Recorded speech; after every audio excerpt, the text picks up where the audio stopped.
Hello friends, स्वागत है हमारे यूट्यूब चैनल पे। आज हम लोग देखने वाले हैं एनसीईआरटी में इकोनॉमिक्स के ऑब्जेक्टिव प्रश्न को। एनसीईआरटी जो कि न्यू बुक ही है, इसमें हमने हिस्ट्री को कंप्लीट कर लिया है, भूगोल में इंडियन ज्योग्राफी और वर्ल्ड ज्योग्राफी को कंप्लीट किया है। पॉलिटी की बात की जाए तो पॉलिटी भी लगभग में हो ही चुका है, एक पार्ट और रह चुका है, उसे भी मैं जल्द करवा दूंगी। सामान्य विज्ञान में हमने बायोलॉजी को कंप्लीट कर लिया है, फिजिक्स और केमिस्ट्री रह गया है, इसे भी करवाऊंगी। आज हम लोग इस वीडियो में देखेंगे इकोनॉमिक्स के प्रश्न को। इसमें टोटल 15 टॉपिक दिए गए हैं, जो कि है अर्थव्यवस्था एक परिचय, आर्थिक समृद्धि एवं आर्थिक विकास, राष्ट्रीय आय, आर्थिक नियोजन, सतत विकास, गरीबी एवं बेरोजगारी आदि, ये सब टॉपिक दिया गया है। चलिए इसे स्टार्ट करते हैं। मैं आप लोग को विश्वास दिलाना चाहती हूँ कि कोई भी अगर टॉपिक मैं स्टार्ट की हूँ, कोई भी बुक मैं स्टार्ट की हूँ, तो उसे मैं ख़त्म करके ही रहूँगी। इसलिए मैं इसे भी जल्द ही ख़त्म करने वाली हूँ। और इसके साथ आप लोग को बताते चलूँ, सार संग्रह भी चल रहा है, मैंने कल ही उसे स्टार्ट किया है, उसे भी आप लोग देखना चाहें तो देख सकते हैं। अगर आप लोग नए हैं तो हमारे चैनल को सब्सक्राइब कर लें। फर्स्ट नंबर से स्टार्ट करते हैं, अर्थव्यवस्था एक परिचय। अर्थव्यवस्था एक परिचय, economy and introduction. First number question दिया गया है, अर्थव्यवस्था से क्या तात्पर्य है? अर्थव्यवस्था से क्या तात्पर्य है, बताइएगा। अर्थव्यवस्था से क्या तात्पर्य है? इसका राइट आंसर हो जाएगा देश की समस्त आर्थिक गतिविधियों का समन्वय। देश की समस्त आर्थिक गतिविधियों का समन्वय, ऑप्शन नंबर सी। साथ साथ आप लोग आंसर देते चलेंगे, मैं उतना आप लोग को टाइम देते चलूंगी। नेक्स्ट है, अर्थशास्त्र का जनक किसे कहा जाता है? अर्थशास्त्र का जनक किसे माना जाता है या कहा जाता है? यह हो जाएगा एडम स्मिथ को। अर्थव्यवस्था के निम्नलिखित में से किन क्षेत्रों के साथ कृषि तथा सेवाएं क्रियाकलाप संबंध है? यह हो जाएगा क्रमशः प्राथमिक तथा तृतीयक। क्रमशः प्राथमिक तथा तृतीयक, किन क्षेत्रों के साथ कृषि तथा सेवाएं? कृषि से संबंधित है प्राथमिक सेक्टर और सेवाएं से संबंधित है तृतीय सेक्टर, ऑप्शन नंबर ए। आर्थिक क्रियाओं के अंतर्गत किन किन तत्वों को सम्मिलित किया जाता है?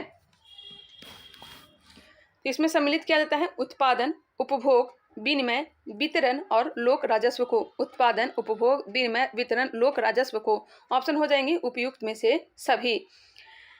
समष्टि अर्थशास्त्र के अंतर्गत किन किन आर्थिक मुद्दों को सम्मिलित किया जाता है?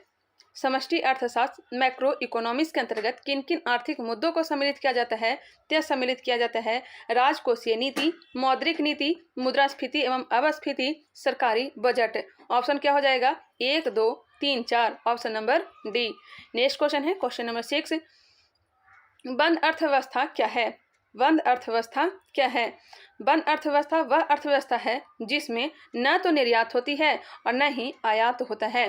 न ही निर्यात होती है, न ही आयात होता है, ऑप्शन नंबर डी इसका राइट आंसर है। इसका एग्जाम्पल अगर याद रखेंगे तो उत्तरी कोरिया जो है बंद अर्थव्यवस्था का एग्जाम्पल है। नेक्स्ट क्वेश्चन है, निम्नलिखित में से किन किन चीज़ों की आवश्यकता वस्तुओं और सेवाओं के उत्पादन के लिए होती है? किन किन चीज़ों की आवश्यकता वस्तुओं और सेवाओं के उत्पादन के लिए होती है? यह होती है श्रम एवं भूमि की, मानव एवं भौतिक पूंजी की। श्रम, भूमि, पूंजी और श्रमिक की, मानव एवं भौतिक पूंजी की, ऑप्शन क्या हो जाएगा? सी हो जाएगा। आर्थिक क्रियाकलापों के अंतर्गत द्वितीयक क्षेत्र में सम्मिलित है। देखिए, प्राइमरी सेक्टर में संबंधित है कृषि से संबंधित, कृषि, पशुपालन, ये सब। विनिर्माण जो क्षेत्र आता है यह द्वितीयक सेक्टर में आता है। सेवाएं किस में आते हैं? तृतीय सेक्टर में। विकास का भारतीय मॉडल किसके हितों की सुरक्षा करता है? विकास का भारतीय मॉडल किसके हितों की सुरक्षा करता है? यह सुरक्षा करता है व्यक्ति और राज्य दोनों की। व्यक्ति और राज्य दोनों की। औपनिवेशिक शासन के अंतर्गत आधारिक संरचना में निम्नलिखित में से कौन से घटक शामिल थे? औपनिवेशिक शासन के अंतर्गत आधारित संरचना में निम्नलिखित में से कौन कौन से घटक शामिल थे? यह जगह रेल, पतन, जल परिवहन, डाकतार। रेल, पतन, जल परिवहन, डाकतार, ऑप्शन नंबर ए। निम्नलिखित में से कौन सा कथन मिश्रित अर्थव्यवस्था का सर्वोत्कृष्ट वर्णन करता है? मिश्रित अर्थव्यवस्था किसे कहते हैं? निजी एवं सार्वजनिक दोनों क्षेत्र की विद्यमानता। मिश्रित अर्थव्यवस्था निजी एवं सार्वजनिक दोनों क्षेत्र की विद्यमानता। भारत जो है मिश्रित अर्थव्यवस्था का एग्जाम्पल है। क्वेश्चन नंबर 12, निम्नलिखित में से कौन सा मानव पूंजी निवेश का सबसे उपयुक्त उदाहरण है? कौन सा मानव पूंजी निवेश का सबसे उपयुक्त उदाहरण है? यह उदाहरण है मानव संसाधनों का अभियंता और डॉक्टर के रूप में परिवर्तित होना, ऑप्शन नंबर ए इसका राइट आंसर है। आपूर्ति वक्र की अनुपस्थिति निम्नलिखित में से किसकी विशेषता है? आपूर्ति वक्र की अनुपस्थिति निम्नलिखित में से किसकी विशेषता है? तो यह विशेषता है एकाधिकार का। भारत में अधिकांश श्रमिकों का रोजगार निम्नलिखित में से किस क्षेत्र के अंतर्गत आता है? श्रमिकों का रोजगार निम्नलिखित में से किस क्षेत्र के अंतर्गत आता है? यह आता है प्राथमिक क्षेत्र के अंतर्गत। जानते ही होंगे सर्वाधिक श्रमिक जो है यह कृषि क्षेत्र में लगे हुए हैं, तो कृषि जो है यह प्राथमिक क्षेत्र का ही है। निम्नलिखित में से कौन सा सिद्धांत अंतर्राष्ट्रीय व्यापार का आधार बनता है? कौन सा सिद्धांत अंतर्राष्ट्रीय व्यापार का आधार बनता है? तो यह बनता है उपयुक्त में से सभी, निरपेक्ष लागत अंतर, अवसर लागत, तुलनात्मक लागत अंतर। नेक्स्ट है, निम्नलिखित में से कौन सा विकल्प सीमांत उपभोग प्रवृत्ति को सर्वोत्तम रूप से परिभाषित करता है? कौन सा विकल्प सीमांत उपभोग प्रवृत्ति को सर्वोत्तम रूप से परिभाषित करता है? यह परिभाषित करता है अतिरिक्त उपभोग और अतिरिक्त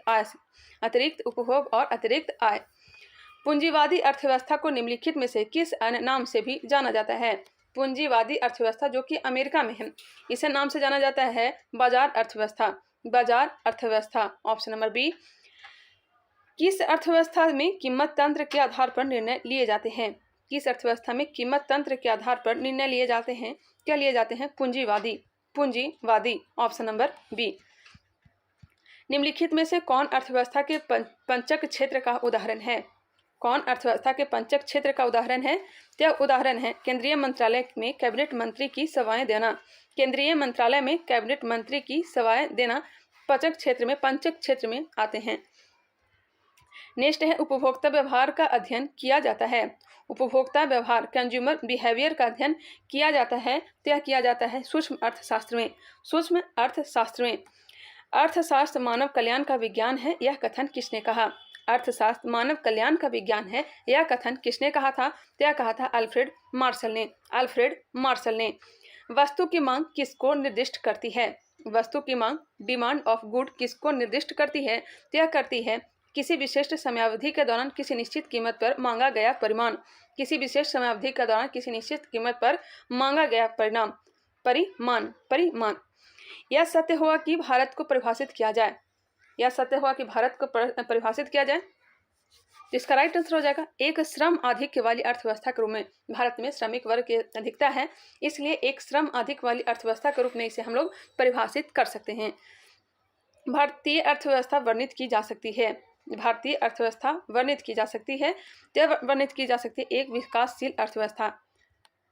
एक विकासशील अर्थव्यवस्था के रूप में। निम्नलिखित में से कौन सा भारतीय अर्थव्यवस्था का प्रमुख लक्षण है? तो भारत जो है यह मिश्रित अर्थव्यवस्था है। पूंजीवादी अर्थव्यवस्था अमेरिका में देखने को मिलेगा, समाजवादी अर्थव्यवस्था इसका एग्जाम्पल रूस मिलेगा। नेक्स्ट क्वेश्चन चलते हैं। अगला टॉपिक है टॉपिक नंबर 2, आर्थिक समृद्धि एवं आर्थिक विकास, economic growth and economic development. First number question दिया गया है, सुमेलित कीजिए। सुमेलित करने के लिए दिया गया है आर्थिक विकास से संरचनात्मक परिवर्तन होता है। आर्थिक समृद्धि सकल घरेलू उत्पाद, संपोषणीय विकास, पर्यावरण, जीवन की गुणवत्ता, स्वास्थ्य। ऑप्शन क्या हो जाएगा? 4, 1, 2, 3। Option number D. नेक्स्ट है, आर्थिक समृद्धि का मुख्य तत्व है। आर्थिक समृद्धि का इकोनॉमिक ग्रोथ का मुख्य तत्व है। इसका मुख्य तत्व क्या हो जाएगा? यह हो जाएगा उपयुक्त में से सभी, जैसे कि पूंजी निर्माण, प्रौद्योगिकी, प्रगति, जनसंख्या आर्थिक समृद्धि का इकोनॉमिक ग्रोथ का मुख्य तत्व है। नेक्स्ट है, भारत में घाटे की वित्त व्यवस्था किसके लिए संसाधनों को बढ़ाने के लिए उपयोग की जाती है? भारत में घाटे की वित्त व्यवस्था किसके लिए संसाधनों को बढ़ाने के लिए उपयोग की जाती है? यह हो जाएगा आर्थिक विकास के लिए। आर्थिक विकास की अवधारणा मुख्य रूप से संबंधित है। यह हो जाएगा विकासशील देशों से। निम्नलिखित में से किसके द्वारा विश्व खुशहाली रिपोर्ट प्रकाशित की जाती है? यह जारी की जाती है। इसका राइट आंसर हो जाएगा ऑप्शन नंबर संयुक्त राष्ट्र सतत विकास समाधान नेटवर्क के द्वारा। ऑप्शन हो जाएगा बी। क्वेश्चन नंबर 6, निम्नलिखित में से किस संस्था द्वारा मानव विकास रिपोर्ट का प्रकाशन किया जाता है? किस संस्था के द्वारा मानव विकास रिपोर्ट का प्रकाशन किया जाता है? ह्यूमन डेवलपमेंट रिपोर्ट का प्रकाशन किया जाता है, तो इसका प्रकाशन किया जाता है संयुक्त राष्ट्र विकास कार्यक्रम के द्वारा। संयुक्त राष्ट्र विकास कार्यक्रम के द्वारा निम्नलिखित में से कौन सा कारक आर्थिक समृद्धि के मापक के अंतर्गत शामिल नहीं किया जाता है? कौन सा कारक आर्थिक समृद्धि के मापक के अंतर्गत शामिल नहीं किया जाता है? तो यह शामिल नहीं किया जाता है बहुआयामी गरीबी सूचकांक, जबकि सकल घरेलू उत्पाद, सकल राष्ट्रीय उत्पाद, प्रति व्यक्ति आय को शामिल किया जाता है। आर्थिक विकास दर किस पंचवर्षीय योजना के दौरान सर्वाधिक रही थी? आर्थिक विकास दर किस पंचवर्षीय योजना के दौरान सर्वाधिक रही थी? तो यह रही थी 11वीं पंचवर्षीय योजना के दौरान। 11वीं पंचवर्षीय योजना के दौरान लिया गया है रूस के संविधान से। यूएनए द्वारा सहस्राब्दी विकास लक्ष्यों MDGs 2015 के स्थान पर अपनाए गए धारणीय विकास लक्ष्यों का उद्देश्य किस वर्ष तक 17 लक्ष्यों को प्राप्त करना है? या प्राप्त करना है वर्ष 2030 तक। निम्नलिखित में से कौन सा मानव विकास सूचकांक का तत्व नहीं है? कौन सा मानव विकास सूचकांक का तत्व नहीं है? तो यह हो जाएगा निर्धनता रेखा से नीचे के लोगों की संख्या को मानव विकास सूचकांक का तत्व नहीं माना गया है, जबकि शिक्षा, जीवन प्रत्याशा, प्रति व्यक्ति आय, शिक्षा, जीवन प्रत्याशा, प्रति व्यक्ति आय को माना गया है, मानव विकास सूचकांक का तत्व माना गया है, जबकि निर्धनता रेखा से नीचे लोगों को नहीं। संयुक्त राष्ट्र विकास कार्यक्रम UNDP की मानव विकास रिपोर्ट में भारत को किस श्रेणी में रखा गया है? इसे रखा गया है मध्यम मानव विकास श्रेणी में। मध्यम मानव विकास श्रेणी में, ऑप्शन नंबर सी। भारतीय अर्थव्यवस्था में आर्थिक समृद्धि का अर्थ है, आर्थिक समृद्धि का अर्थ है GDP में निरंतर वृद्धि। भारतीय अर्थव्यवस्था में आर्थिक समृद्धि का अर्थ है GDP में निरंतर वृद्धि। ट्रेजरी ऑफ कॉमन्स क्या है? ट्रेजरी ऑफ कॉमन्स क्या है? यह हो जाएगा यह सामूहिक और व्यक्तिगत उत्तरदायित्व के मध्य अंतर्निहित तनाव से उत्पन्न होती है। ट्रेजरी ऑफ कॉमन्स या सामूहिक और व्यक्तिगत उत्तरदायित्व के मध्य अंतर्निहित तनाव से उत्पन्न होती है। निम्नलिखित संगठनों में से कौन मानव पूंजी सूचकांक जारी करता है? मानव पूंजी सूचकांक जारी करता है, तो जारी करता है कौन? विश्व बैंक। विश्व बैंक के द्वारा मानव पूंजी सूचकांक को जारी किया जाता है। जीवन की भौतिक गुणवत्ता सूचकांक किसके द्वारा विकसित किया गया है? जीवन की भौतिक गुणवत्ता सूचकांक किसके द्वारा विकसित किया गया है? क्या हो जाएगा? मोरिस के द्वारा। मोरिस के द्वारा। मानव विकास सूचकांक रिपोर्ट 2021-22 में भारत का स्थान क्या है? मानव विकास सूचकांक रिपोर्ट ह्यूमन डेवलपमेंट इंडेक्स में भारत का स्थान 2021-22 में बताना है। क्या स्थान है? 132वां। हैप्पी प्लेनेट इंडेक्स किस अंतर्राष्ट्रीय संस्था द्वारा जारी किया जाता है? हैप्पी प्लेनेट इंडेक्स किस अंतर्राष्ट्रीय संस्था द्वारा जारी किया जाता है? क्या जारी किया जाता है? न्यू इकोनॉमिक्स फाउंडेशन के द्वारा। न्यू इकोनॉमिक्स फाउंडेशन के द्वारा। मानव विकास सूचकांक का घटक है। मानव विकास सूचकांक का घटक क्या है? तो जीवन प्रत्याशा सूचकांक। मानव विकास सूचकांक का घटक है जीवन प्रत्याशा सूचकांक, option number A. Question number 19 देखते हैं। भारत सरकार ने $5 ट्रिलियन अर्थव्यवस्था का लक्ष्य कब तक प्राप्त करने का लक्ष्य रखा है? भारत सरकार ने $5 ट्रिलियन अर्थव्यवस्था का लक्ष्य कब तक प्राप्त करने का लक्ष्य रखा है? तो यह प्राप्त करने का लक्ष्य रखा है वर्ष 2024 तक। वर्ष 2024 तक। समावेशी समृद्धि के लिए आवश्यक है।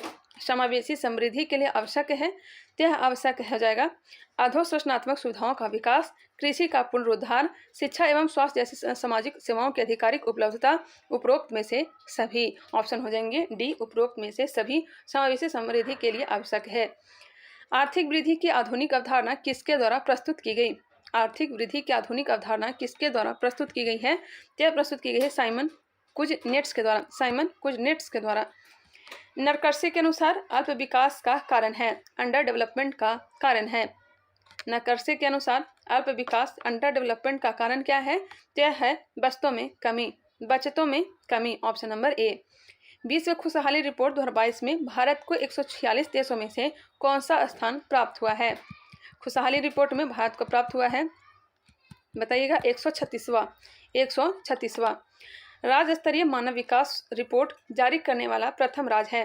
राज्य स्तरीय मानव विकास रिपोर्ट जारी करने वाला प्रथम राज्य कौन सा है? यह राज्य है मध्य प्रदेश, ऑप्शन नंबर बी। निम्नलिखित में से किसे तृतीय पीढ़ी के आर्थिक सुधारों के अंतर्गत शामिल किया जाता है? किसे तृतीय पीढ़ी के आर्थिक सुधारों के अंतर्गत शामिल किया जाता है?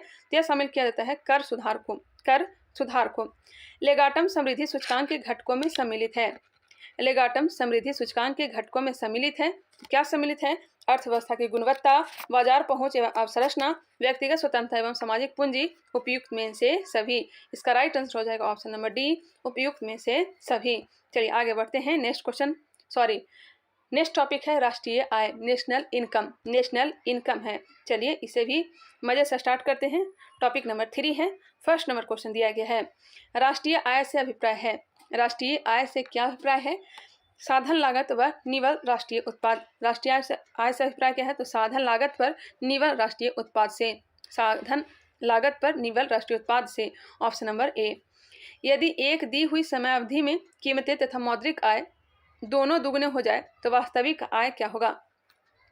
यदि एक दी हुई समय अवधि में कीमतें तथा मौद्रिक आय दोनों दुगनी हो जाए तो वास्तविक आय क्या होगा? तो अपरिवर्तित रहेगी, अपरिवर्तित रहेगी। इकोनॉमिक्स थोड़ा हार्ड रहता है, इसलिए मैं थोड़ा स्लोली चल रही हूँ। चलिए आगे बढ़ते हैं। यदि सैद्धांतिक रूप से आर्थिक विकास की कल्पना की जाती है तो इनमें से किस एक को साधारणतः ध्यान में नहीं रखा जाता है? यदि सैद्धांतिक रूप से आर्थिक विकास की कल्पना की जाती है तो इनमें से किस एक को साधारणतः ध्यान में नहीं रखा जाता है? तो नहीं रखा जाता है उसे देखते हैं। तो सकल घरेलू उत्पाद में वृद्धि, सकल राष्ट्रीय उत्पाद में वृद्धि, प्रति व्यक्ति सकल राष्ट्रीय उत्पाद में वृद्धि, जबकि विश्व बैंक से वित्तीय सहायता में वृद्धि, इसी को नहीं रखा जाता है। ऑप्शन क्या हो जाएगा? बी इसका राइट आंसर है। यह विचार कि भविष्य में भारतीय नियोजन में वस्तुओं से अधिक ध्यान व्यक्तियों पर देना चाहिए। यह विचार कि भविष्य में भारतीय नियोजन में वस्तुओं से अधिक ध्यान व्यक्तियों पर देना चाहिए, यह कथन किसका है? यह वक्तव्य किसने दिया था? यह दिया था अमर्त्य सेन द्वारा। अमर्त्य सेन के द्वारा। किसी दी गई अवधि के लिए एक देश की राष्ट्रीय आय, किसी दी गई अवधि के लिए एक देश की राष्ट्रीय आय क्या होगा? इसका राइट आंसर हो जाएगा ऑप्शन नंबर डी, उत्पादित अंतिम वस्तुओं और सेवाओं के मौद्रिक मूल्य के बराबर होगी। उत्पादित अंतिम वस्तुओं और सेवाओं के मौद्रिक मूल्य के बराबर होगी। Option number D. निम्नलिखित में से कौन सी एक सकल घरेलू उत्पाद गणना करने की विधि नहीं है? ग्रॉस डोमेस्टिक प्रोडक्ट, जीडीपी का गणना करने की विधि नहीं है। कौन सा नहीं हो जाएगा? उत्पादन विधि, आय विधि, व्यय विधि, ये सभी के सभी हैं, जबकि ह्रासमान लागत विधि नहीं है। ह्रासमान लागत विधि नहीं है, जबकि उत्पादन, आय और व्यय विधि शामिल है। निम्न कारणों से सकल राष्ट्रीय उत्पाद में श्रम की भागीदारी कम है।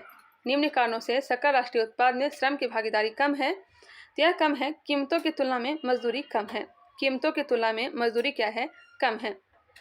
निम्न कारणों से सकल राष्ट्रीय उत्पाद में श्रम की भागीदारी कम है, तो इसका राइट आंसर दिया गया है कीमतों की तुलना में मजदूरी क्या है? कम है। सही है, कीमतों की तुलना में मजदूरी क्या है? कम है। राष्ट्रीय आय लेखांकन का जन्मदाता किसे कहा जाता है? राष्ट्रीय आय लेखांकन का जन्मदाता किसे कहा जाता है? तो साइमन कुजनेट्स को कहा जाता है। साइमन कुजनेट्स को राष्ट्रीय आय लेखांकन का जन्मदाता कहा जाता है। हिंदू वृद्धि दर किससे संबंधित है? हिंदू वृद्धि दर, हिंदू ग्रोथ रेट किससे संबंधित है? यह संबंधित है जीडीपी से। किससे है? जीडीपी से। ऑप्शन क्या हो जाएगा? बी हो जाएगा। भारतीय अर्थव्यवस्था के उदारीकरण का अग्रदूत किसे कहा जाता है? भारतीय अर्थव्यवस्था के उदारीकरण का अग्रदूत किसे कहा जाता है? यह कहा जाता है डॉक्टर मनमोहन सिंह को। उदारीकरण का अग्रदूत किसे कहा जाता है? डॉक्टर मनमोहन सिंह को। किसी देश की आर्थिक वृद्धि की सर्वाधिक उपयुक्त माप है? किसी देश की आर्थिक वृद्धि का सर्वाधिक उपयुक्त माप क्या है? क्या हो जाएगा? प्रति व्यक्ति आय, प्रति व्यक्ति उत्पाद, प्रति व्यक्ति उत्पाद, प्रति व्यक्ति उत्पाद। Option number D. किसी देश में जीवन स्तर प्रतिबिंबित होता है। किसी देश में जीवन स्तर प्रतिबिंबित होता है, तो होता है प्रति व्यक्ति आय से। प्रति व्यक्ति आय से।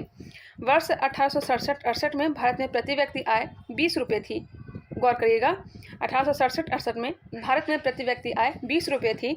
यह सर्वप्रथम किसने अभिनिश्चित किया? किसने अभिनिश्चित किया है? तो दादा भाई नौरोजी ने। दादा भाई नौरोजी की पुस्तक है poverty and British rule in India.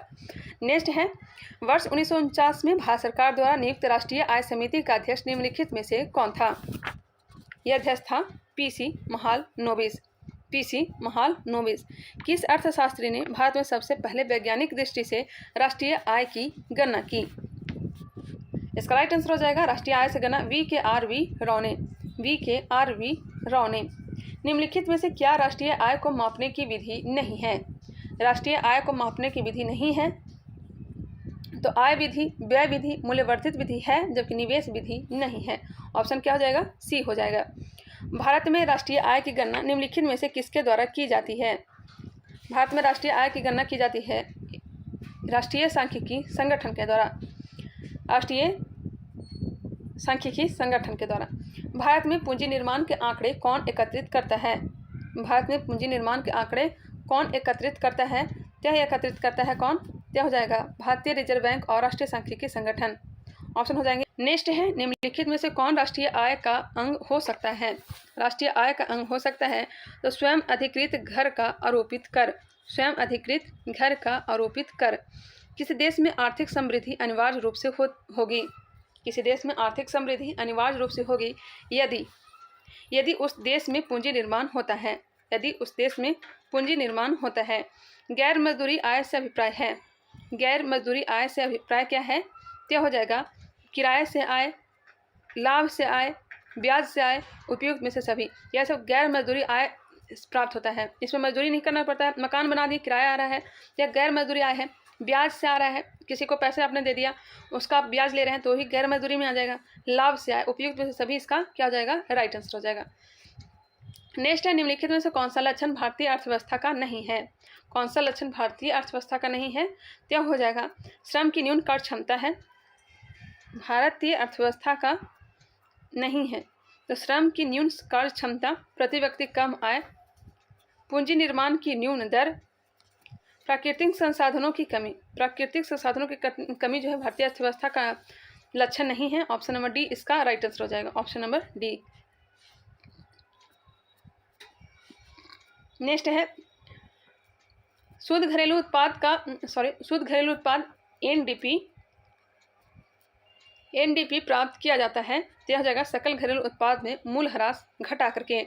सकल घरेलू उत्पाद में मूल ह्रास को घटा करके एनडीपी को प्राप्त किया जा सकता है। निम्नलिखित में से किस एक का भारत में घरेलू वस्तुओं में सर्वाधिक हिस्सा है? निम्नलिखित में से किस एक का भारत में घरेलू वस्तुओं में सर्वाधिक हिस्सा है? यह हो जाएगा भौतिक परिसंपत्तियों का। भौतिक परिसंपत्तियों का।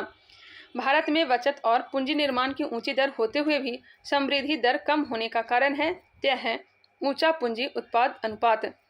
ऊंचा पूंजी या उत्पाद अनुपात। Option number D. निम्नलिखित में से किसे राष्ट्रीय आय की गणना में शामिल नहीं किया जाता? राष्ट्रीय आय की गणना में शामिल नहीं किया जाता है। मध्यवर्ती वस्तुएं को शामिल करते हैं, अंतरण अदायगी को भी शामिल करते हैं, जबकि स्व उपभोग हेतु उत्पादित वस्तुएं को शामिल नहीं करते हैं। काला धन और अवैध आय को भी शामिल करते हैं। ऑप्शन हो जाएंगे सी। निम्नांकित में से किस राज्य में औसत प्रति व्यक्ति आय सर्वाधिक है? औसत प्रति व्यक्ति आय सर्वाधिक है, यह हो जाएगा हरियाणा। ऑप्शन के अनुसार हरियाणा हो जाएगा। निम्नलिखित में से कौन सा कारक आय का घटक नहीं है? कौन सा कारक आय का घटक नहीं है? तो हो जाएगा निगम कर।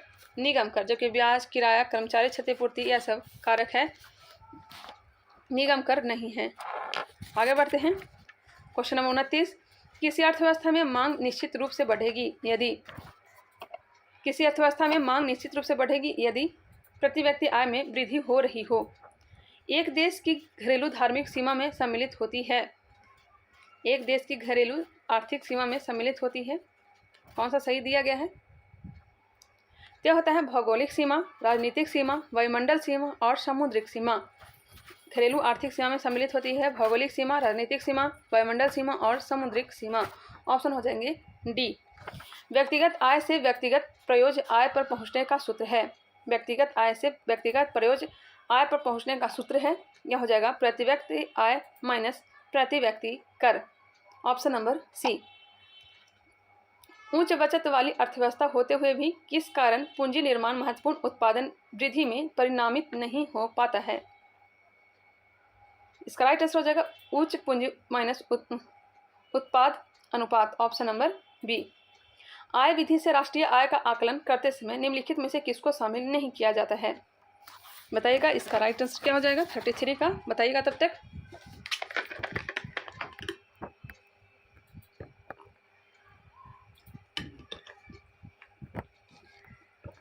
इसका राइट आंसर हो जाएगा अवितरित आय। Option number D. तो पेंशन, किराया, मिश्रित आय को शामिल किया जाता है, जबकि अवितरित आय को शामिल नहीं किया जाता है। भारत की राष्ट्रीय आय का प्रमुख स्रोत क्या है? भारत की राष्ट्रीय आय का प्रमुख स्रोत क्या है? यह हो जाता है तृतीय सेक्टर सेवा क्षेत्र। सकल मूल्यवर्धन की अवधारणा को किस वित्तीय वर्ष में प्रारंभ किया गया?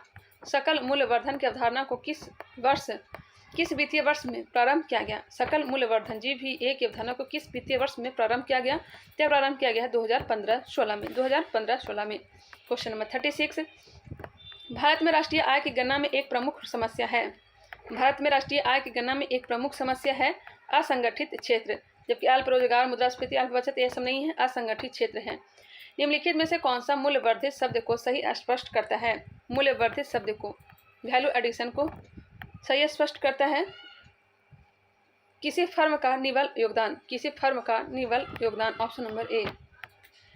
भारत में राष्ट्रीय आय मापने का निम्नलिखित में से कौन सा सही आधार वर्ष है? भारत में राष्ट्रीय आय मापने का निम्नलिखित में से कौन सा सही आधार वर्ष है? तो हो जाएगा 2011-12। निम्नलिखित में से किस राज्य की प्रति व्यक्ति वार्षिक आय न्यूनतम है? प्रति व्यक्ति वार्षिक आय न्यूनतम है तो यह है अपना बिहार का, अपना बिहार का। भारत में एक वित्त वर्ष होता है, भारत में एक वित्त वर्ष फाइनेंशियल ईयर होता है, बताइएगा।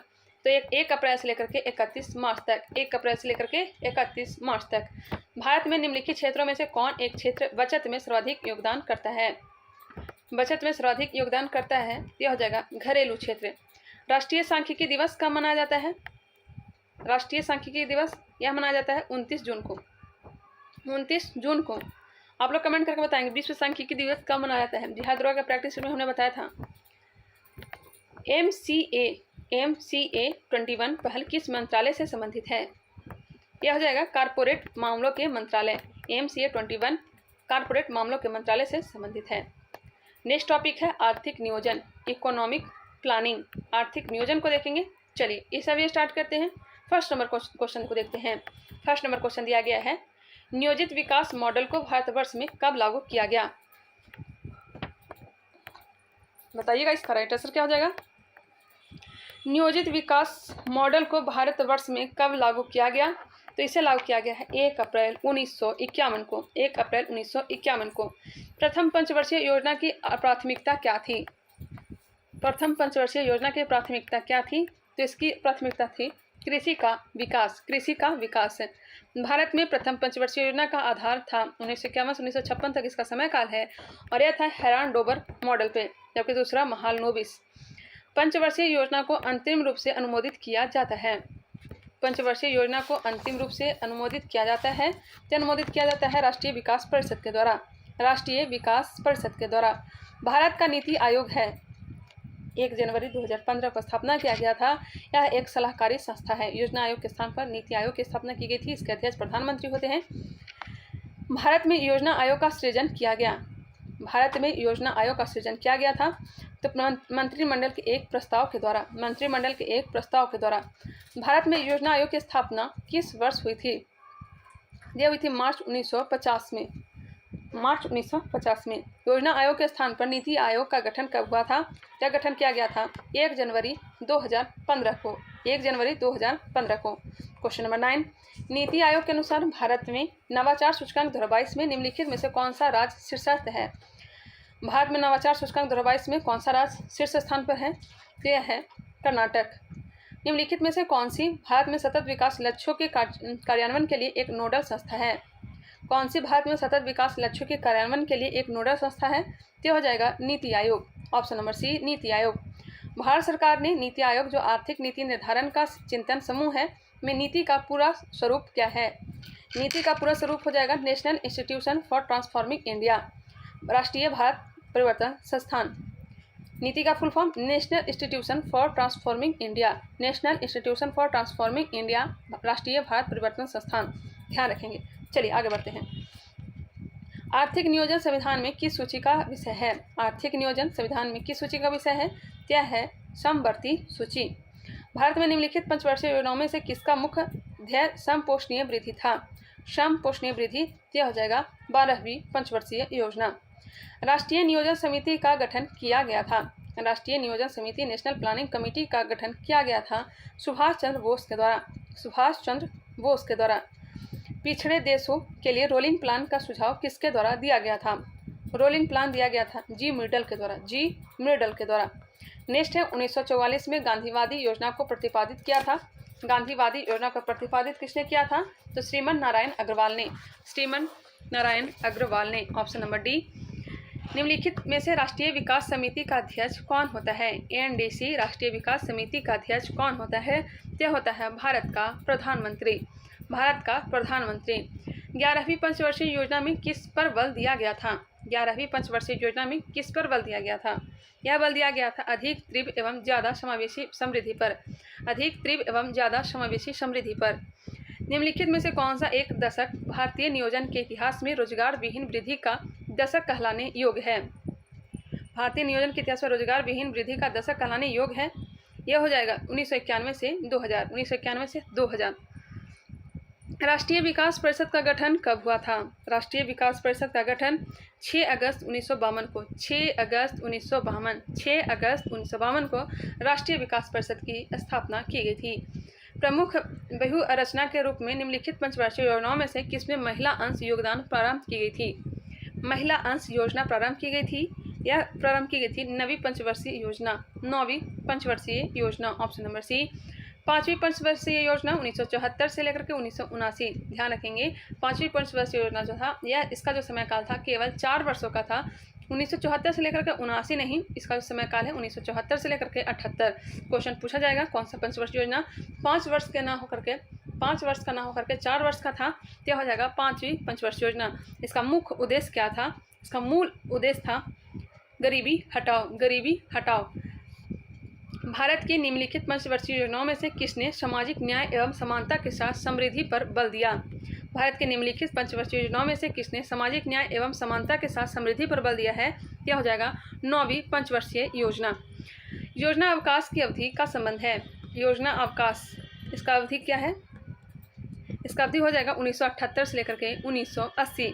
योजना अवकाश प्लान हॉलीडे 1978 से 1980। ऑप्शन नंबर डी इसका राइट आंसर दिया गया है। लेकिन 1978 से 80 नहीं होगा मेरे ख्याल से। योजना अवकाश पूछा जा रहा है तो इसका आंसर होना चाहिए 1966 से 69। 1966 से 69 इसका राइट आंसर होना चाहिए मेरे ख्याल से। आप लोग याद रखिएगा 1966 से 69 ही होगा। चलिए आगे बढ़ते हैं, नेक्स्ट क्वेश्चन देखते हैं। Question number 25। राष्ट्रीय विकास परिषद मुख्यतः संबंध है। राष्ट्रीय विकास परिषद मुख्यतः संबंध है। यह संबंधित है भारत में मुख्य विकास योजनाओं के अनुमोदन और मूल्यांकन से। भारत में मुख्य विकास योजनाओं के अनुमोदन और मूल्यांकन से। भारतीय योजना के संदर्भ में निम्नलिखित कथनों पर विचार कीजिए। कौन से कथन इसका सही दिया गया है? भारतीय योजना के संबंध में बताना है। इसका राइट आंसर क्या हो जाएगा? द्वितीय पंचवर्षीय योजना ने भारी उद्योग की स्थापना पर बल दिया। तृतीय पंचवर्षीय योजना ने औद्योगिकरण की रणनीति के रूप में आयात प्रतिस्थापन की अवधारणा को प्रारंभ किया। 1 और 2 क्या है? राइट आंसर है। नेक्स्ट है, निम्नलिखित में से किस भारतीय पंचवर्षीय योजना ने सभी विकासात्मक प्रयासों के सार के रूप में मानव विकास को मान्यता दी? यहाँ से याद रखिएगा एक क्वेश्चन जो है बिहार दरोगा या फिर बीपीएससी में क्वेश्चन पूछा ही जाता है। बिहार दरोगा के लिए तो आप कन्फर्म ही रहिए। निम्नलिखित में से किस भारतीय पंचवर्षीय योजना ने सभी विकासात्मक प्रयासों के सार के रूप में मानव विकास को मान्यता दी? तो यह मान्यता दी थी 8वीं पंचवर्षीय योजना। 8वीं पंचवर्षीय योजना। 11वीं पंचवर्षीय योजना में निरूपित समावेशी विकास निम्नलिखित में से किस एक को सम्मिलित नहीं करता? पूंजी बाजार का सशक्तिकरण करना। पूंजी बाजार का सशक्तिकरण करना। किस पंचवर्षीय योजना के दौरान आपातकाल लगाया गया था? नए चुनाव हुए थे और जनता पार्टी चुनी गई थी। यही सेम प्रश्न कौटिल्य जीएस बिहार दरोगा प्रैक्टिस सेट में दिया गया था। किस पंचवर्षीय योजना के दौरान आपातकाल लगाया गया था एवं नए चुनाव हुए थे और जनता पार्टी चुनी गई थी? इसका राइट आंसर हो जाएगा, क्या हो जाएगा? तो हो जाएगा 5वीं पंचवर्षीय योजना।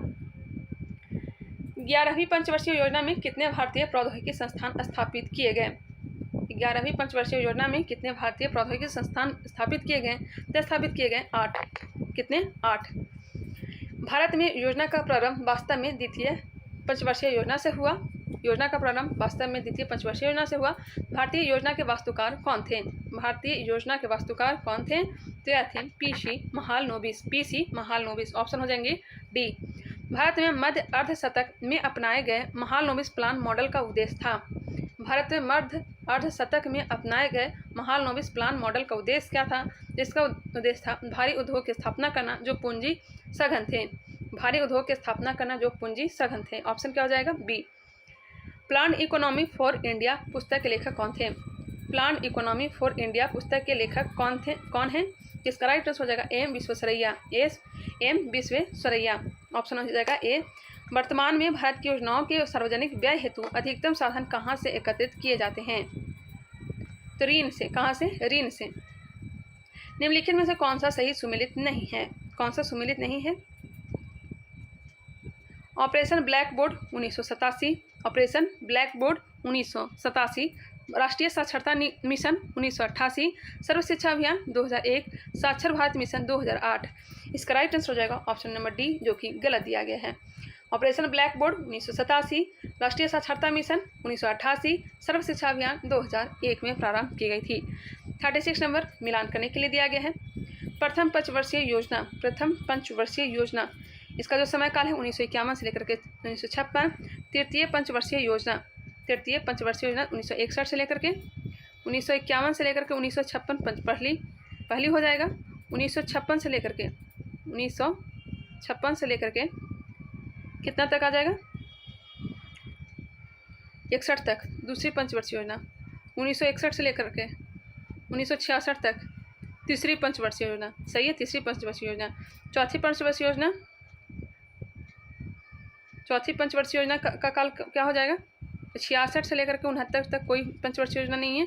69 से लेकर के 74 तक चौथी पंचवर्षीय योजना, चौथी पंचवर्षीय योजना। और छठी पंचवर्षीय योजना 1974 से लेकर के 1978 तक, यह पाँचवीं पंचवर्षीय योजना है। 2 साल गैप करिए। 1989 80 से लेकर के 85, 1980 से लेकर के 85, यह क्या हो जाएगा? छठी पंचवर्षीय योजना। चलिए मिलाते हैं।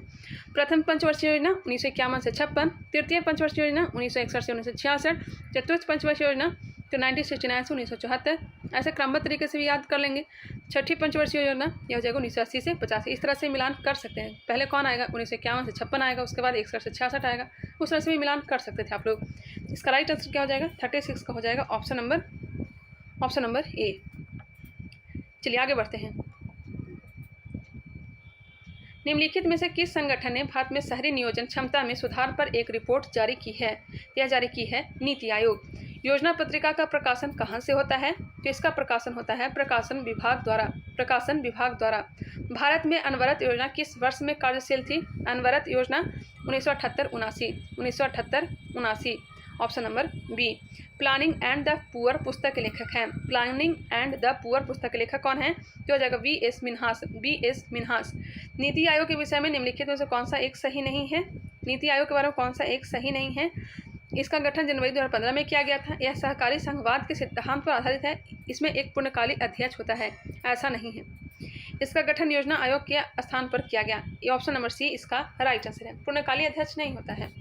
जब तक प्रधानमंत्री रहेंगे तब तक नीति आयोग के अध्यक्ष रहेंगे, चाहे वो 5 साल रहे, 10 साल रहे, 12 साल रहे, जितने साल तक रहे।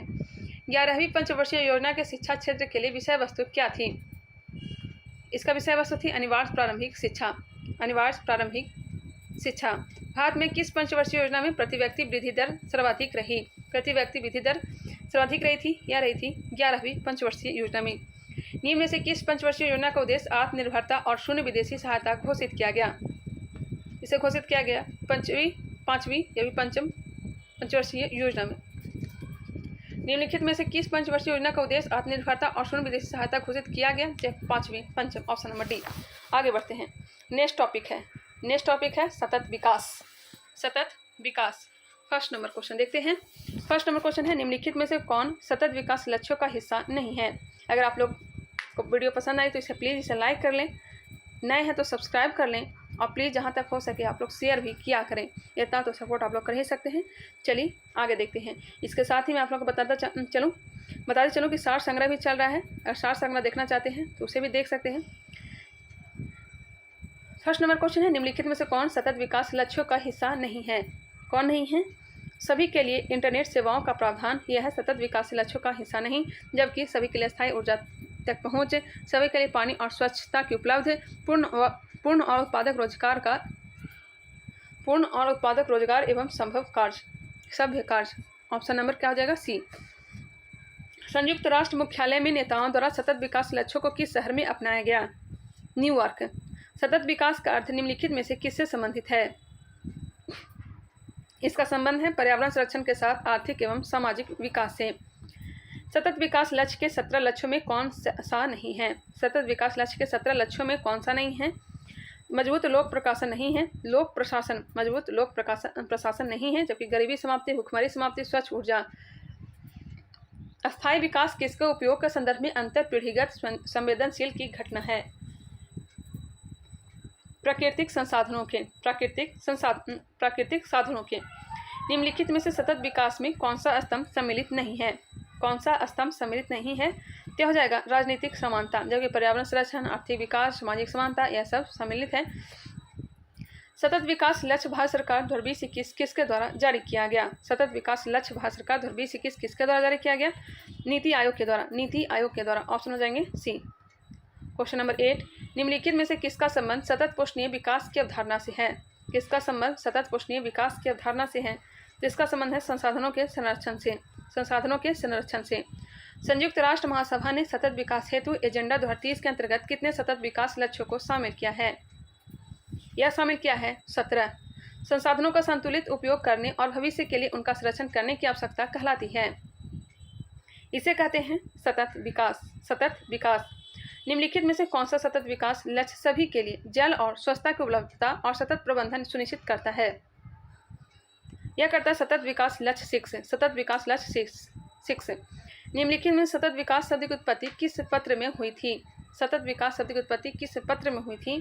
क्या हुई थी? हमारा साझा भविष्य। Option number A. सतत विकास के प्रमुख रूप से कितने स्तंभ हैं? सतत विकास के प्रमुख रूप से कितने स्तंभ हैं? तो इसका स्तंभ है 3। Option number B. सतत विकास की सर्वप्रथम व्याख्या कहाँ की गई थी? सतत विकास की सर्वप्रथम व्याख्या कहाँ की गई थी? तो यह जाएगा ब्रटलैंड आयोग की रिपोर्ट। चलिए आगे बढ़ते हैं। नेक्स्ट टॉपिक आ गया गरीबी एवं बेरोजगारी। Poverty and unemployment. First number है भारत में गरीबी को परिभाषित किया गया है कैलोरी प्राप्ति से। निम्नलिखित में से लॉरेंज वक्र द्वारा मापा जाता है। यहाँ से बहुत बिहार दरोगा का प्रैक्टिस सेट में क्वेश्चन रहता है, ध्यान देंगे। निम्नलिखित में से कौन लॉरेंज वक्र द्वारा मापा जाता है? क्या मापा जाता है? आय की विषमता। निर्धनता के दुष्चक्र की अवधारणा संबंधित है। यह संबंधित है आर नरकस्य से। निम्न में से कौन भारत में राष्ट्रीय आय एवं राज्य स्तर पर निर्धनता के अनुमानों के लिए केंद्रक अभिकरण नोडल एजेंसी है? 4 नंबर प्रश्न, इसका राइट आंसर हो जाएगा योजना आयोग। निम्नलिखित में से किस समिति की संस्तुतियों के आधार पर भारत में गरीबी रेखा का आंकलन किया जाता है? लकड़वाला समिति। भारत में नगरीय क्षेत्रों में बीपीएल परिवारों की पहचान के लिए निम्नलिखित में से कौन सी समिति गठित की गई थी? यह कमेटी थी हासिम कमेटी। वैश्विक भुखमरी सूचकांक 2022 में भारत का कौन सा स्थान है? भुखमरी सूचकांक भारत का स्थान है 107वां। विश्व बैंक की रिपोर्ट के अनुसार भारत में 50% से अधिक निर्धन इन 4 राज्यों में निवास करती है। 50% से अधिक निर्धनता इन 4 राज्यों में निवास करती है। कौन सा राज्य भाई? तो पहला स्थान तो अपना बिहार आएगा, उसके बाद सेकंड स्थान उत्तर प्रदेश, तीसरा मध्य प्रदेश और चौथा उड़ीसा। ऑप्शन क्या हो जाएंगे? ए। नेक्स्ट है निम्नलिखित में से किस राज्य को अत्यधिक कुपोषण के कारण भारत का इथियोपिया कहा जाता है? अत्यधिक कुपोषण के कारण भारत का इथियोपिया किसे कहा जाता है? तो यह कहा जाता है मध्य प्रदेश को। Option number B. सार्वजनिक वितरण प्रणाली का लक्ष्य है गरीबों को खाद्य सुरक्षा उपलब्ध कराना। निम्नलिखित में से कौन सा एक असमानता घटाने का उपाय नहीं है? जिसका राइट आंसर हो जाएगा अर्थव्यवस्था का उदारीकरण। निम्नलिखित में से किस देश ने सरकारी आधार पर परिवार नियोजन कार्यक्रम को सर्वप्रथम अपनाया? या भारत ने। निम्नलिखित में से कौन सा एक सूचकांक भारत में गरीबी की तीव्रता की माप के लिए सबसे उपयुक्त है? कौन सा माप हो जाएगा? तो हो जाएगा बहुआयामी गरीबी सूचकांक। भारत में अधिकांशतः बेरोजगारी है। संरचनात्मक बेरोजगारी है। क्वेश्चन नंबर 15, पर्यावरणीय कुजनेट्स वक्र पर्यावरणीय क्षति एवं प्रति व्यक्ति जीडीपी के मध्य संबंध दर्शाता है। इस पर्यावरणीय कुजनेट्स वक्र का आकार किस प्रकार का होता है? उल्टा यू आकार का। उल्टा यू आकार का। विभेदीकृत ब्याज योजना का उद्देश्य रियायती ऋण प्रदान करना था। समाज के कमजोर वर्ग के लिए, समाज के कमजोर वर्ग के लिए। अटल नव प्रवर्तन इनोवेशन किसके अधीन स्थापित किया जाता है? अटल नव प्रवर्तन मिशन किसके अधीन स्थापित किया गया है? के अधीन स्थापित किया गया है नीति आयोग के। नीति आयोग के ऑप्शन हो जाएंगे सी। बेरोजगारी समस्या से गरीबी बढ़ती है क्योंकि, बेरोजगारी समस्या से गरीबी बढ़ती है क्योंकि गरीबी रेखा से नीचे रहने वालों की संख्या बढ़ती है। गरीबी रेखा से नीचे रहने वालों की संख्या बढ़ती है। Option number A. भारत गणराज्य के उस प्रदेश का नाम बताएं जहां शिक्षित बेरोजगार का प्रतिशत सर्वाधिक है। शिक्षित तो है लेकिन बेरोजगार का प्रतिशत सर्वाधिक है, तो वह है केरल। केरल। निम्नलिखित में से कौन निर्धनता के लिए उत्तरदायी नहीं है? निर्धनता के लिए उत्तरदायी नहीं है, क्या हो जाएगा? बढ़ती निवेश दर, क्योंकि बेरोजगारी, अपर्याप्त समृद्धि, जनसंख्या की उच्च वृद्धि दर उत्तरदायी है। प्रच्छन्न बेरोजगारी का समानता अर्थ होता है कि प्रच्छन्न बेरोजगारी श्रमिक की सीमांत उत्पादकता शून्य है। श्रमिक की सीमांत उत्पादकता शून्य है। ऑप्शन हो जाएंगे सी। Question number 22। भारत में छिपी हुई बेरोजगारी लक्षण है मुख्यतः। छिपी हुई बेरोजगारी यह हो जाएगा कृषि क्षेत्र। भारत में छिपी हुई बेरोजगारी यह हो जाएगा प्राथमिक क्षेत्र का, जो कि कृषि सब क्षेत्र में होता है। ग्रामीण एरिया में वर्ष के अधिकांश हिस्से में बेरोजगार रहने वाले व्यक्तियों की संख्या को कहा जाता है। वर्ष के अधिकांश हिस्से में बेरोजगार रहने वाले व्यक्तियों की संख्या को कहा जाता है, इसे कहा जाता है समान स्थिति बेरोजगारी। समान स्थिति बेरोजगारी। वर्तमान कीमतों पर वर्ष 2022-23 में भारत की प्रति व्यक्ति आय कितनी है? वर्तमान कीमतों पर वर्ष 2022-23 में भारत की प्रति व्यक्ति आय कितनी है? यह है 1.97 लाख। 1.97 लाख है। निम्नलिखित में से कौन सा एक बेरोजगारी के लिए उत्तरदायी नहीं है? कौन सा एक बेरोजगारी के लिए उत्तरदायी नहीं है? तीव्र जनसंख्या वृद्धि, कौशल का अभाव, प्रति व्यक्ति आय में वृद्धि, यही क्या है? नहीं है। बेरोजगारी के लिए उत्तरदायी नहीं है प्रति व्यक्ति आय में वृद्धि। बाकी सब जनशक्ति नियोजन का अभाव, तेज जनसंख्या वृद्धि, कौशल का अभाव, यह सब बेरोजगारी के लिए उत्तरदायी है।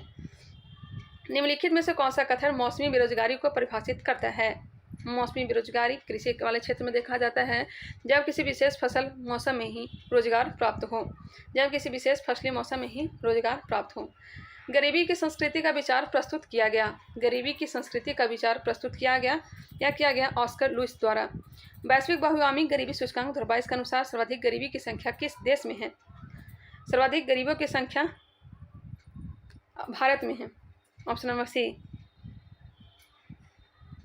वैश्विक बहुआयामी गरीबी सूचकांक 2022 के अनुसार सर्वाधिक गरीबों की संख्या कहाँ है? तो भारत में। जनसंख्या इतना है तो गरीबी भी होगा। निम्न में से कौन सी समिति भारत में निर्धनता के अनुमानों से संबंधित रही है? निर्धनता के अनुमानों से संबंधित यह रही है सुरेश तेंदुलकर समिति। गरीबी रेखा में शिक्षा और स्वास्थ्य को भोजन के साथ शामिल करने का सुझाव किस समिति ने दिया था? गरीबी रेखा में शिक्षा और स्वास्थ्य को भोजन के साथ शामिल करने का सुझाव किस समिति ने दिया था? क्या दिया था? तेंदुलकर समिति। तेंदुलकर समिति। रंगराजन प्रवृत्ति के अनुसार भारत में वर्ष 2011-12 में सर्वाधिक गरीब राज्यों का प्रतिशत जनसंख्या क्रम है। तो है छत्तीसगढ़, मणिपुर, उड़ीसा, मध्य प्रदेश और झारखंड। रंगराजन प्रवृत्ति के भारत में वर्ष 2011-12 में सर्वाधिक गरीबी राज्यों का क्रम है प्रतिशत में सर्वाधिक छत्तीसगढ़, मणिपुर, उड़ीसा, मध्य प्रदेश और झारखंड। भारत सरकार पूर्ण गरीबी रेखा को निम्नलिखित में से किस आधार पर निर्दिष्ट करती है? घरेलू उपभोग। घरेलू उपभोग के आधार पर। सेन सूचकांक का संबंध है। सेन सूचकांक का संबंध है निर्धनता से। भारत में स्वतंत्रता से पहले निम्नलिखित में से किसने निर्धनता की अवधारणा पर विचार किया था? भारत में स्वतंत्रता से पहले निम्नलिखित में से किसने निर्धनता की अवधारणा पर विचार किया था?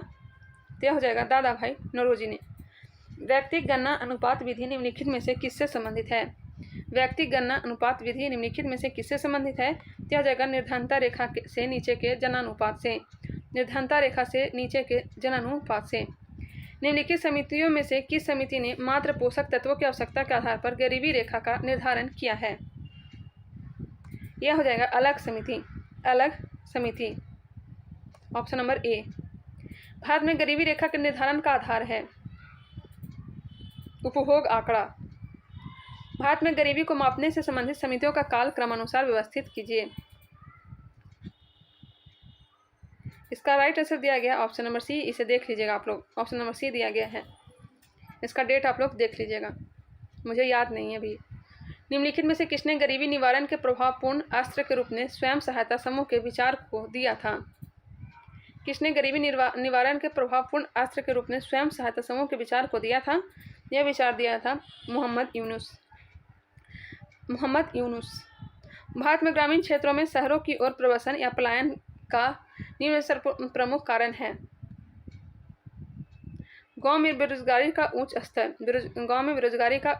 Option number B. गिनी गुणांक का संबंध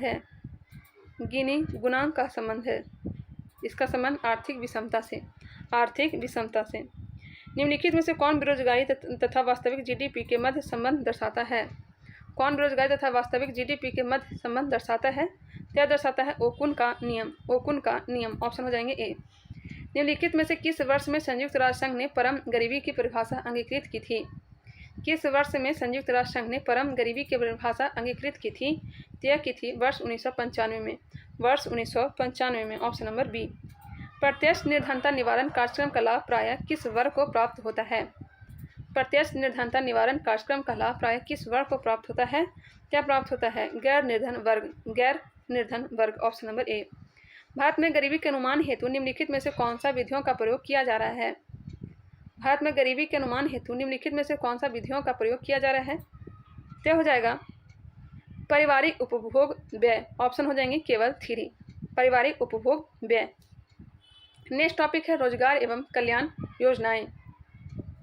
स्टैंड अप इंडिया योजना का उद्देश्य है। स्टैंड अप इंडिया योजना का उद्देश्य क्या है बताइएगा? स्टैंड अप इंडिया योजना का उद्देश्य क्या है?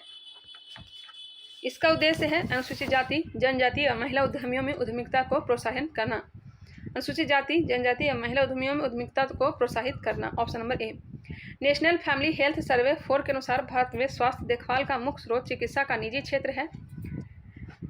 नेशनल फैमिली हेल्थ सर्वे 4 के अनुसार भारत में स्वास्थ्य देखभाल का मुख्य स्रोत चिकित्सा का निजी क्षेत्र है। यह शहरी क्षेत्र का 52% कुटुंबों का, शहरी क्षेत्र के 52% कुटुंबों का। कौशल विकास पहल क्रियाशील हुई है, यह हुई है मई 2007 में। सौभाग्य योजना संबंधित है। तो गरीबी रेखा के नीचे वाले परिवारों को मुफ्त बिजली के प्रावधान से, गरीबी रेखा के नीचे वाले परिवारों को मुफ्त बिजली के प्रावधान से सौभाग्य योजना है जो संबंधित है। तेजस्विनी ग्रामीण महिला सशक्तिकरण कार्यक्रम में वित्तीय सहयोग प्रदान करने वाला संगठन है। तेजस्विनी ग्रामीण महिला सशक्तिकरण कार्यक्रम में वित्तीय सहयोग प्रदान करने वाला संगठन है। यह संगठन कौन सा है? तो IFAD। बेटी बचाओ बेटी पढ़ाओ योजना भारत में किस वर्ष प्रारंभ की गई थी? पानीपत से प्रारंभ की गई थी। कब की गई थी यह बताना है। तो जनवरी 2015 में, ऑप्शन नंबर डी। ट्राइसेम एक कार्यक्रम है ग्रामीण विकास का। प्रधानमंत्री जनधन योजना निम्नलिखित में से किसके लिए प्रारंभ की गई है? प्रधानमंत्री जनधन योजना निम्नलिखित में से किसके द्वारा प्रारंभ की गई है? देश में वित्तीय समावेशन को प्रोत्साहित करने के लिए, फाइनेंशियल इंक्लूजन को प्रोत्साहित करने के लिए। निम्नलिखित में से किस प्रत्यक्ष लाभ योजना को Guinness book of world record द्वारा विश्व की सबसे बड़ी प्रत्यक्ष लाभ योजना माना गया है? पहल को। निम्नलिखित योजनाओं पर विचार कीजिए। इन योजनाओं को लागू करने का सही कालानुक्रम क्या है? इसका राइट आंसर दिया गया ऑप्शन नंबर डी। इसे आप लोग देख लीजिएगा। नेक्स्ट क्वेश्चन चलते हैं। निम्नलिखित में से कौन सा कथन प्रधानमंत्री सुरक्षा बीमा योजना के बारे में सत्य नहीं है? कौन सा कथन प्रधानमंत्री सुरक्षा बीमा योजना के बारे में सही नहीं है? यह एक निजी दुर्घटना प्रतिपूर्ति योजना है। यह 18 से 50 वर्ष के मध्य किसी व्यक्ति के लिए उपलब्ध है। यह क्या है? गलत दिया गया है। यह 18 से 70 वर्ष के मध्य किसी व्यक्ति के लिए उपलब्ध है। यह सही है। वार्षिक बीमा किस्त की देय राशि 20 रुपये है। ऑप्शन नंबर बी इसका राइट आंसर हो जाएगा। निम्नलिखित में से कौन सा कार्यक्रम ग्रामीण अवस्थापना विकास कोष के अंतर्गत नहीं आता? कौन सा कार्यक्रम ग्रामीण अवस्थापना विकास कोष के अंतर्गत नहीं आता? तो नहीं आता है ग्रामीण उद्योग। महिलाओं को पारंपरिक और अपारंपरिक व्यवसायों में प्रशिक्षण और कौशल प्रदान करवाने वाली योजना का नाम है, इस योजना का नाम है स्वावलंबन। Option number D. निम्न में से किस राज्य ने युवतियों के लिए भाग्यश्री योजना को प्रारंभ किया है? किस राज्य ने युवतियों के लिए भाग्यश्री योजना को प्रारंभ किया है? क्या हो जाएगा? महाराष्ट्र। निम्न में से कौन महिलाओं के लिए आय उत्पादक कार्यक्रम नहीं है? कौन महिलाओं के लिए आय उत्पादक कार्यक्रम नहीं है? एकीकृत ग्रामीण ऊर्जा कार्यक्रम, जबकि एकीकृत ग्रामीण विकास कार्यक्रम, ग्रामीण क्षेत्र महिला एवं बाल विकास कार्यक्रम, ये सब शामिल है। ऑप्शन नंबर बी जो है इसका राइट आंसर हो जाएगा। राष्ट्रीय ग्रामीण पेयजल कार्यक्रम एक हिस्सा है। राष्ट्रीय ग्रामीण पेयजल कार्यक्रम एक हिस्सा है। यह हिस्सा है भारत निर्माण का। भारत निर्माण का। नरेगा को मनरेगा नाम कब दिया गया? नरेगा को मनरेगा नाम कब दिया गया? 2 अक्टूबर 2009 को। 2 अक्टूबर 2009 को। संगम योजना निम्नलिखित में से किससे जुड़ी है? संगम योजना किससे जुड़ी है? विकलांगों का विकास से। विकलांगों का विकास से। प्रधानमंत्री ग्रामोदय योजना को प्रारंभ करने का मुख्य उद्देश्य निम्नलिखित में से क्या उपलब्ध करना है? मूलभूत ग्रामीण आवश्यकताएं। मूलभूत ग्रामीण आवश्यकताएं। निर्मल ग्राम पुरस्कार योजना का उद्देश्य है। निर्मल ग्राम पुरस्कार योजना का उद्देश्य है, यह हो जाएगा शौच स्वच्छता। निम्नलिखित में से कौन सा कार्यक्रम रोजगार से संबंधित नहीं है? कौन सा कार्यक्रम रोजगार से संबंधित नहीं है? RMSA। RMSA रोजगार से संबंधित है, जबकि NRLM, स्टेप, मनरेगा यह सब जो है संबंधित है। सूची 1 को सूची 2 के साथ मिलान करिए। 22 नंबर प्रश्न मिलान कीजिएगा। अधत्व नियंत्रण हेतु राष्ट्रीय कार्यक्रम। अधत्व नियंत्रण हेतु राष्ट्रीय कार्यक्रम 1976। समन्वित बाल विकास योजना 1975। समन्वित बाल विकास योजना 1975 में प्रारंभ की गई। राष्ट्रीय कुष्ठ निवारण कार्यक्रम 1983 में प्रारंभ की गई। राष्ट्रीय कुष्ठ निवारण कार्यक्रम 1983। साक्षर भारत मिशन उधर 2008 दिया गया था ना, 2008 नहीं होगा, 2009। 2009 ऑप्शन क्या हो जाएगा? ए। अधत्व नियंत्रण हेतु राष्ट्रीय कार्यक्रम 1976। समन्वित बाल विकास योजना 1975। राष्ट्रीय कुष्ठ निवारण कार्यक्रम 1983। साक्षर भारत मिशन 2009। आश्रय बीमा योजना का उद्देश्य है। आश्रय बीमा योजना का उद्देश्य क्या है? तो ऐसे कामगारों को जो बेरोजगार हो गए हो सामाजिक सुरक्षा उपलब्ध कराना। आश्रय बीमा योजना का उद्देश्य ऐसे कामगारों को जो बेरोजगार हो गए हो सामाजिक सुरक्षा उपलब्ध कराना। Option number D. आम भारतीय बीमा योजना सामाजिक सुरक्षा प्रदान करती है। आम भारतीय बीमा योजना सामाजिक सुरक्षा प्रदान करती है ग्रामीण क्षेत्र में निर्धनता की रेखा से नीचे रहने वाले सभी भूमिहीन श्रमिकों को। Option number B. प्रधानमंत्री जन धन योजना निम्नलिखित में से किस वित्तीय सेवा तक पहुंच प्रदान करती है? बैंकिंग, बचत एवं जमा खाते। बैंकिंग, बचत एवं जमा खाते। 26 नंबर प्रश्न मिलान करने के लिए। स्वर्ण जयंती ग्राम स्वरोजगार योजना यह प्रारंभ की गई थी 1999 में। स्वर्ण जयंती ग्राम स्वरोजगार योजना 1999 में प्रारंभ की गई थी। 1999। स्वर्ण जयंती शहरी रोजगार योजना। स्वर्ण जयंती शहरी रोजगार योजना यह हो जाएगा 1997। जवाहर रोजगार योजना। जवाहर रोजगार योजना 1989। राष्ट्रीय ग्रामीण स्वास्थ्य मिशन। राष्ट्रीय ग्रामीण स्वास्थ्य मिशन 2005। ऑप्शन क्या हो जाएंगे? ऑप्शन हो जाएंगे ऑप्शन नंबर सी 3124। 3124 एक बार फिर से मिलान करने का प्रयास आप लोग करेंगे। निम्नांकित में भारतीय सरकार के रोजगार सृजन तथा गरीबी निवारण कार्यक्रम में कौन सा एक सही नहीं है? कौन सा एक सही नहीं है? राष्ट्रीय सामाजिक सुरक्षा कोष जो है सही नहीं है, जबकि भारतीय सरकार रोजगार सृजन तथा गरीबी निवारण कार्यक्रम में शामिल है महात्मा गांधी राष्ट्रीय ग्रामीण रोजगार गारंटी अधिनियम मनरेगा, राष्ट्रीय ग्रामीण आजीविका मिशन, स्वर्ण जयंती शहरी रोजगार योजना। ऑप्शन हो जाएंगे डी। ऑप्शन हो जाएंगे डी। राजीव आवास योजना का लक्ष्य है। राजीव आवास योजना का लक्ष्य मलिन बस्ती मुक्त भारत। मलिन बस्ती मुक्त भारत। केंद्र सरकार ने बालिका शिशु के लिए जो योजना जारी की है उसका नाम है। केंद्र सरकार ने बालिका शिशु के लिए जो योजना जारी की है उसका नाम है धनलक्ष्मी। जॉन मेनार्ड केन्स के अनुसार रोजगार निर्भर करता है। जॉन मेनार्ड केन्स के अनुसार रोजगार निर्भर करता है, यह निर्भर करता है प्रभावी मांग पर।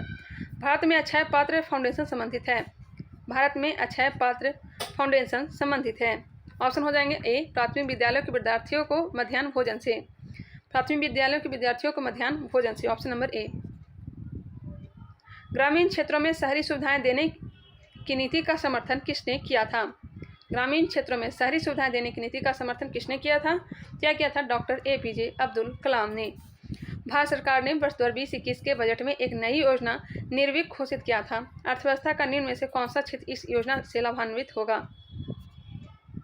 निर्यात क्षेत्र। ऑप्शन हो जाएंगे डी। निर्यात क्षेत्र। अटल नवोन्मेष नवोन्मेष मिशन किस विभाग की प्रमुख पहल है?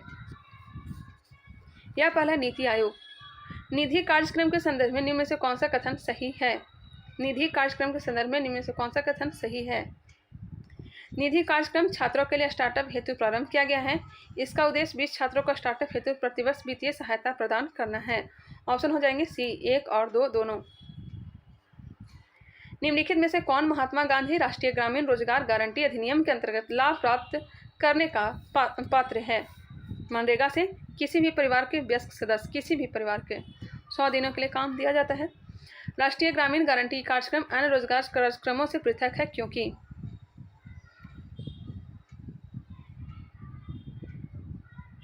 राष्ट्रीय ग्रामीण गारंटी कार्यक्रम अन्य रोजगार कार्यक्रमों में पृथक है क्योंकि यह शहरी क्षेत्रों में भी लागू है। यह वित्तीय वर्ष में 200 दिन के रोजगार की गारंटी है। 200 दिन, एक बार आप लोग कंफर्म कर लेंगे। मुझे लगता है कि 100 दिन, शायद मैं गलत हूँ या फिर ये सही है। देखने के बाद कन्फ्यूजन होता ही है।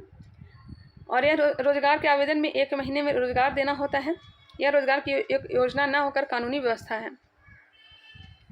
इसका राइट आंसर क्या होगा आप लोग कमेंट करके बताइएगा। इसका राइट आंसर दिया गया है, ऑप्शन नंबर डी दिया गया है, लेकिन आप लोग इसका राइट आंसर बताएंगे। मुझे लगता है कि 100 दिन का रोजगार की गारंटी देता है। एक बार आप लोग इसे कंफर्म कर लेंगे। चलिए, इसमें टोटल जो प्रैक्टिस सेट दिए गए हैं 15 दिए गए हैं। 2 पार्ट करके इसे ख़त्म करने का प्रयास करेंगे। ये वीडियो आप लोग को कैसा लगा आप लोग कमेंट करके ज़रूर बताएंगे। अगर ये सही लगा है तो इसे लाइक कर लें, सब्सक्राइब कर लें, कमेंट करके बताएं और इसे शेयर करना ना भूलें। नेक्स्ट टॉपिक में मुद्रा बाजार एवं बैंकिंग प्रणाली को देखने वाले हैं। चलिए मिलते हैं नेक्स्ट वीडियो के साथ, तब तक के लिए धन्यवाद।